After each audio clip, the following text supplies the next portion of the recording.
E aí, estamos reagindo a esse cara aqui. E aí, hoje. Gente, hoje a gente vai reagir a esse cara. Aqui. Vamos logo reagir. Antes desse vídeo começar, eu preciso te perguntar: o que tu acha mais ameaçador? Hein, Algo que que você acha? parece que vai te atacar ou algo que te ataca de surpresa? Me responde Algo essa que é- pergunta e no final tu me confirma Algo que me ataca de surpresa. se tu Os ainda dois. pensa dessa mesma forma. Hoje em dia é extremamente comum a gente achar vídeos estranhos na internet. Em qualquer subreddit tu vai encontrar coisas estranhas. Ou se por um acaso tu não usar subreddit, é só tu pesquisar por Analog Horror no YouTube que tu vai achar um monte de coisa. Mas e quanto a uma época onde a internet não tava nem perto de ser o que a gente pensava? Eu não tô falando de Mabel Hornets ou alguma série antiga da internet. Eu tô falando de uma gravação passada por fita cassete. Em 1983, um curta de terror musical foi lançado, chamado Possibly in Michigan. E esse curta existe pra te provar que as coisas não são o que parecem. Possibly in Michigan, ou possivelmente em Michigan, foi criado por Cecilia Condit. E esse curta foi lançado em 1983. Cecilia é uma artista extremamente controversa pra mídia em geral. Essa moça era considerada uma artista dramática, simplesmente porque ela ironizava e invertia o papel de uma mulher moderna. Uma mulher é delicada, uma mulher tem um coração enorme e, principalmente, uma mulher é 100% indefesa. As produções da Cecília vão na contramão de tudo isso que eu falei. E essa é a graça dos seus curtas e de Possibly in Michigan. Se a gente forçar um pouco, dá pra se dizer que Ghost Tundra seria o mais próximo que a gente tem desse tipo de narrativa nos dias atuais. Vocês já vão entender o porquê dessa comparação. Sem mais delongas, Possibly in Michigan. Opa, se tu quiser apoiar o canal de uma forma mais direta, dá uma olhada na minha coleção na loja, o link tá sempre aí na descrição. Como já mencionado, esse vídeo foi lançado no ano de 1983, mas ele não ficou famoso nessa época. Esse vídeo ficou em branco por muito tempo, só que em 2015, um usuário do subreddit rcreepy postou uma print desse vídeo. No post, ele dizia que aquele era o vídeo mais assustador que ele já viu. Pelo que eu entendi, a pessoa que fez o post não tinha o vídeo de fato, mas como aquele vídeo ficou famoso na plataforma, muitas pessoas apareceram dizendo já terem visto o mesmo vídeo. E acreditem se quiser, toda essa repercussão do post chegou simplesmente na criadora do vídeo, que felizmente disponibilizou o vídeo inteiro na íntegra. E é aqui onde essa história começa. No vídeo, a gente vê Sharon indo ao shopping. Essa moça tá indo se encontrar com a sua amiga Janice. As duas tinham combinado de fazer compras juntas. Porém, uma coisa que a Sharon não notou é que existe um ser bizarro seguindo ela. Essa coisa se chama Arthur, e essa pessoa tem uma face extremamente estranha. Ele vai estar sempre seguindo a Sharon, e eu acho extremamente desconfortável ver essa coisa seguindo ela. E como a gente já sabe que se trata de um homem desconhecido seguindo uma mulher, a ansiedade aumenta a cada cena em que ele aparece. E tudo fica ainda pior com a música que toca nesse trecho. I bite at the hand that feeds me, slap at the face that eats me, some kind of animal cannibal.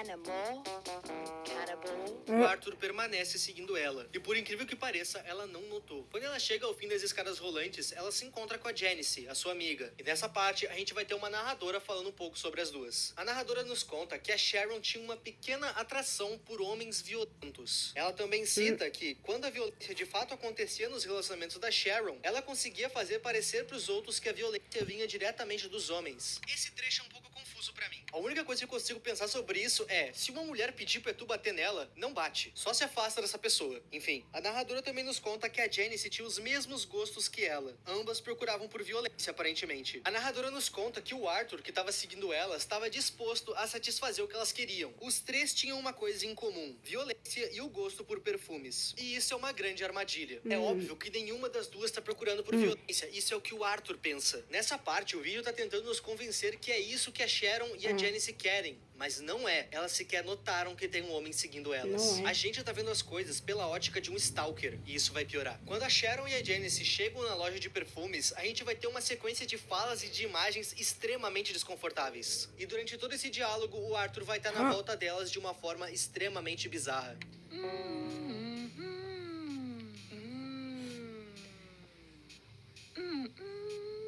A Janice vai citar ter achado um perfume com o cheiro da tia dela, que segundo ela é louca. Nisso, a Sharon vai perguntar o porquê dela ser louca. A Janice conta que a tia dela colocou o poodle dela dentro do micro-ondas pra comer ele. Nisso, a Sharon vai questionar, peraí, ela comeu o poodle? E a Janice, notando que dizer que a tia dela comeu um poodle não é muito normal, tenta voltar atrás da forma mais falsa possível. To eat it? Yeah, to eat it. Oh no. No, no, no, no, no, no, no, no, no, silly.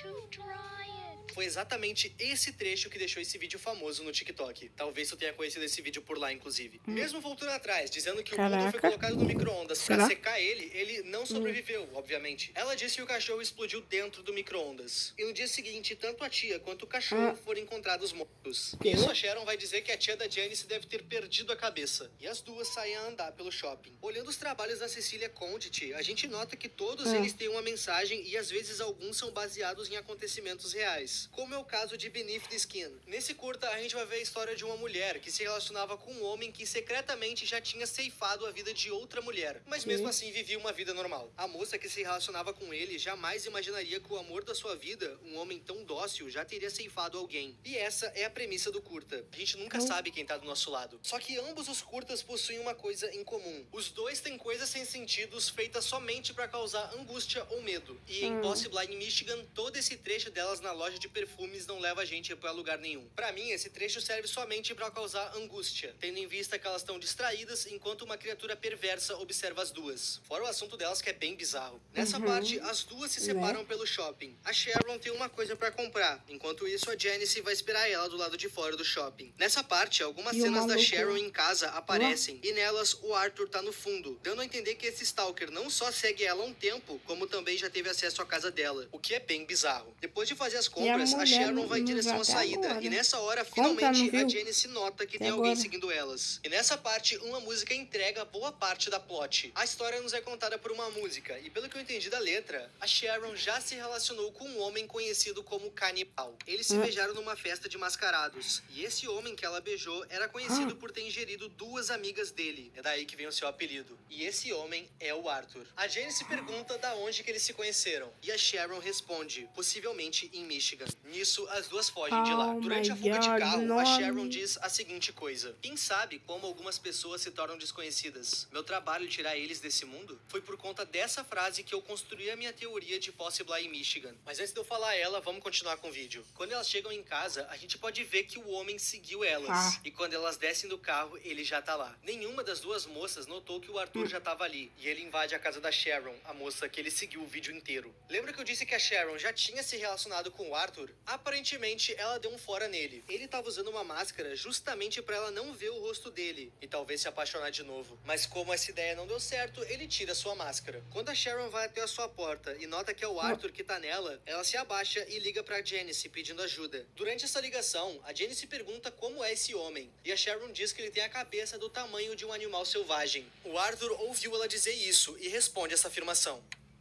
The better to eat you with, my dear.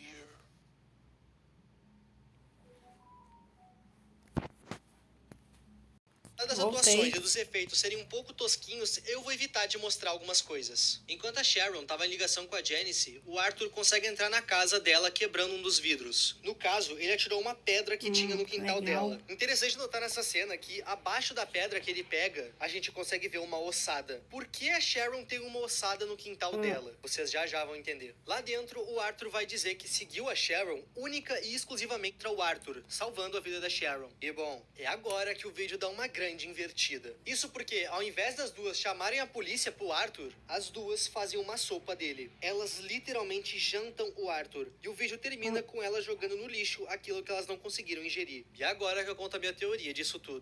Na minha visão, Possible in Michigan é uma história sobre duas mulheres justiceiras. E eu tenho pontos pra provar isso. Lá no começo do vídeo, nos é dito que a Sharon e a Janice atraem homens violentos pra si. Eu creio que isso seja proposital. O que me faz crer isso é a frase que a Sharon diz durante a fuga delas. Abre aspas. Quem sabe como algumas pessoas se tornam desconhecidas? É meu trabalho tirar eles desse mundo? Detalhe que enquanto ela diz isso, a gente vê a Janice empunhando uma arma. A história poderia muito bem ser só isso. Mas é claro que a natureza controversa da criadora disso tudo, Cecilia Condit, não poderia deixar as coisas tão, entre aspas, normais. O Arthur era Ele queria ingerir a Sharon, e no final foi a Sharon que ingeriu ele. Detalhe que durante o banquete, um outro ser mascarado aparece na janela, dando a entender que esse ciclo se repete regularmente. A ossada no quintal dela dá a entender que esse banquete já aconteceu antes. Possible in Michigan é um curta um pouco longo pra história que ele quer passar. Durante esses 11 minutos de duração, tem muita coisa completamente descartável. Essas coisas foram colocadas lá somente pra causar angústia ou medo, mas ao meu ver acaba confundindo um pouco do entendimento geral da história. Mas mesmo assim eu considero esse um curta interessante, extremamente pesado e desconfortável, mas interessante. Se tu tiver alguma outra interpretação ou quiser adicionar na minha, pega e comenta. Mas agora eu quero que tu me responda de novo. O que tu acha mais ameaçador? Algo que parece que vai te atacar ou algo que te ataca de surpresa? O meu nome é Ipe. Os dois. E tchau.